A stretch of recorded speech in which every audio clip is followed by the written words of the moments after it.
Lovely. All right. So I'm thinking about supervisory dialogues, really. I've got death by PowerPoint here, so I'll skip over quite a lot of it. So I'm thinking about I'm working with a current doctoral candidate who I'm actually going to be the examiner. And this person's view of the hidden curriculum is as an oppressive secret power. So I'm glad someone's mentioned that already. And now that led me on to thinking about supervision, of course, is considered to be a secret garden. But what I wanted to do was to open that garden up and actually look at the processes and practices of the way in which we engage in dialogues. And I think that this enabling dialogue that we can set up with our very different students in several different ways can be something which encourages interdependence and encourages a sharing and a development of knowledge, as opposed to us perhaps thinking that we've got it and will enable them perhaps to get into the secret garden if they're lucky. And I want to go back and have a look at some really old research that I did that I still use when I work with supervisors and see whether you might find it useful. So we know that completing the research project and producing the thesis is what the students are, the candidates are going to be enabled to do by communities and by ourselves and by all sorts of processes. And they're going to establish good foundations for future research. And success indicators involve independence. We've talked quite a lot about independence today as well. So, and I think also interdependence. And I think supervisors are partly there to open doors to and illuminate elements of the hidden curriculum and its participants. So we're enabling researchers to find their own guided way through the complexities of research planning, the decisions, the activities, the overcoming hurdles in writing and examination, submission and publication. But every candidate, every student is different. They have their own hang-ups about this and they have their own abilities. And I think it's something we might learn to do, but we also need to be learning flexible dialogues with these very different people each time. So supervisors introduce researchers to communities of researchers, other researchers working internationally, and to other projects and to publishing politics and practices.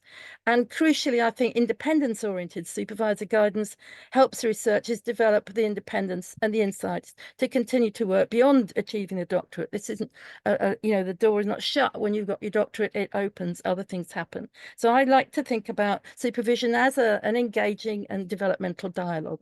And that involves constructive feedback or feed forward and modeling in the dialogue about how one networks and engages in argument and development. And we need to be very self-aware as they do and reflective and to develop all sorts of characteristics. Yeah. So not all doctoral research and supervisor relationships are effortlessly enabling with clear communication and increasing successful researcher independence. There can be all sorts of blockages. And I think some of these blockages might well be about cultural misunderstandings. They might be that we're working with a different kind of learner to ourselves. Also, for me, the main thing is this lack of clarity, this mystifying process about developing research and the thesis. So I think some of the supervision dialogues that I'm aware of trying to engage in is about demystifying that process. And what we want to do, I think, is foster competent autonomy rather than benign neglect. And I go back to Gurr, who talked about this quite a long time ago. So what do we want? We want knowledge sharing and building, mutual respect for different needs and understandings. Every student is different, every candidate is different. Structures to work within and towards. And in supervisory interactions, these include learning to work together with appropriate boundaries and duty of care. So behaving differently with different students, because many people get quite upset at some points when their views are challenged or when they're not making any kind of progress. So always being sensitive to difference. But we are aiming to work with the candidate towards achieving the research learning journey milestones, such as all of these at the bottom. And some of these are quite sticking points like ethics. So I think together we co-develop the research process for constructing the research design, producing the data, and possibly co-publishing. But not every candidate wants to co-publish. Not everyone I work with is working in an area that I could co-publish with them usefully anyway. Students are very different, candidates are very different, and we need to adjust our interactions, I think, in relation to discipline, cultural inflection, modes of study, part-time, full-time, cohort, individual, part talk course, part thesis, professional doctorates. pretty much all my students at the moment are DBAs, so they're doing a thesis on the end of modules where they produced assignments, and they're pulling this together. But it's a huge leap for them, even if they've passed all those assignments. And they're already in quite important managerial positions. So I think it's a sort of reputational risk for them as well. And so that this is a sensitive relationship with equal professionals, where I know what my role is to demystify and enable them to achieve, and to enable themselves to achieve this new task, this new stressful experience. And I think we need some mutually agreed and understood structures of how we're going to work with our candidates in order to do it, and building respect and building positively upon any kind of differences. So we did some early work in 2003, at the bottom, on supervisory dialogues, because what I wanted to find out with that was how, in fact, do we speak with each other? How do we engage in something that might be developmental as opposed to shutting people down? How can we modify, change our dialoguing in a research supervision moment for a different candidate and for the different things that they're facing at this different parts of their journey? So I think that I posited three kind of dialoguing activities that I think are enabling. And the first one is this one that takes place in a supervision. And I think it can enable student autonomy and independence through a kind of interdependence. So the first one then, the structured doctoral supervisor research dialogues. Let's have a look at them. They may be face-to-face, they might be online, they may be synchronous or asynchronous. So sometimes we're doing a similar job, but it's quite difficult because there's a silence at the end for a while when we're writing to people. And we did a lot more of that, I think, in COVID. And it's different and difficult to judge responses if it's an online interaction, but I think we are learning to do that. So all of this then might look like an easy to play with list, but think about the different contexts that you're in as a supervisor and whether any of these dialogue activities suit you. So the piece of research, which is historical, supervisors and students, this was all ethically cleared, recorded their supervisions. People don't like you to come into this secret garden, but they all agreed they would do this. And then we analysed them and gave the transcripts back. Nobody redacted anything, and then thought about, and shared with them the kind of themes that came out.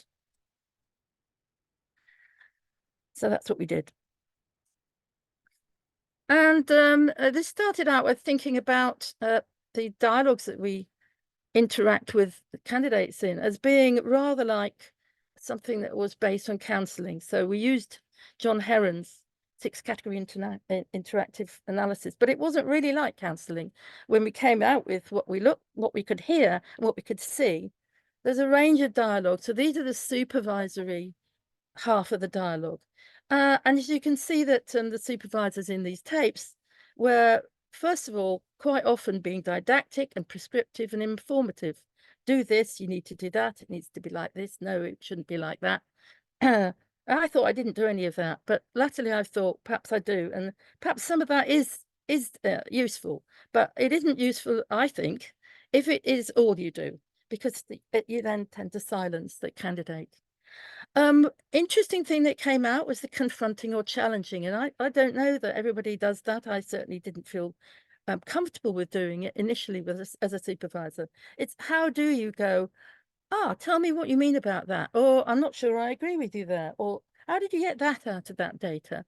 So that we're now kind of slightly on edge, but we're having to deal with why and how we did what we did. And maybe you might not be comfortable with that. Or maybe culturally it doesn't work with some of our candidates. There's also a tension relieving moment where you start with that with, how are you? How was your journey? Or, the weather's terrible if you're English.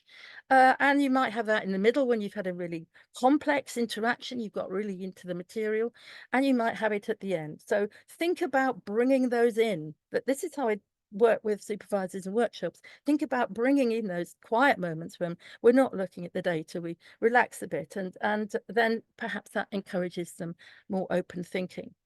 And encouraging a critical problematizing and problem-solving attitude. What do we do to nudge that? And then we went into some of the areas were a little bit more counselling oriented, eliciting, How did that work for you? What did you do? Supporting, that seems like a really important finding. And then summarizing things and clarifying things. And finally, what we get usually at the end of a Viva in the UK, and I'm in the middle of lots of those at the moment, is something that turns into a completely collegial exchange between equals, when the student now, or the candidate, takes the floor and explains and explores and asks questions, and they're definitely in control. We also looked at, so we have collegial interactions that start and end the whole thing. And we were also nudging the doctoral researchers to look more deeply into their work. We also had these categories for the students, but we haven't really, I haven't, other people that I worked with haven't moved them on an awful lot. And I wonder whether that might be worth doing. So what were their responses? And some of their responses were seeking direction, seeking feedback, giving information, seeking information, defining, developing. And some of them over on the right-hand side, I thought were quite interesting, pleasing the supervisor. Did they say something to please you? What set that off? And then taking control, and tentative provisional thinking, and some uncertainty, or some a clear idea of the project. So all these things are questioning from the candidates, asking for things, and then finally that taking control, which I think is a very important moment where they know what they're doing, they know where it's going, and they're going to tell you and share that with you. So I wanted you to think, when we get into the groups, about whether these supervisory dialogues, supervisory and candidate dialogues, can be useful to you and what else you've found, because I think they're practical. And I think the most useful ones take place when we match our cognitive processes and move forward. And I've sort of compared this to like a dance, and it's different thinking processes, different needs with each different candidate that you work with. How will this work? How can I phrase this so that they are actually enabled to answer and to move forwards and to take the lead? And some of it we have to, at the beginning, explain the rules of the game. And as others were talking about, this is a very managed game. And so we're also explaining the rules of the game as they come towards the end, to do with size, importance of being very clear about your contribution to knowledge, etc., when they're handing in, because they're going to be examined.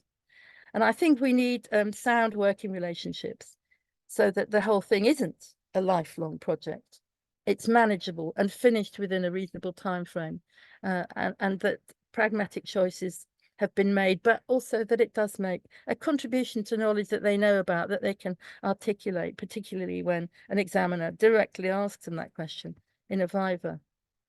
Okay, so we do all sorts of things in these supervisory dialogues, and it's that really I wanted to focus on most here.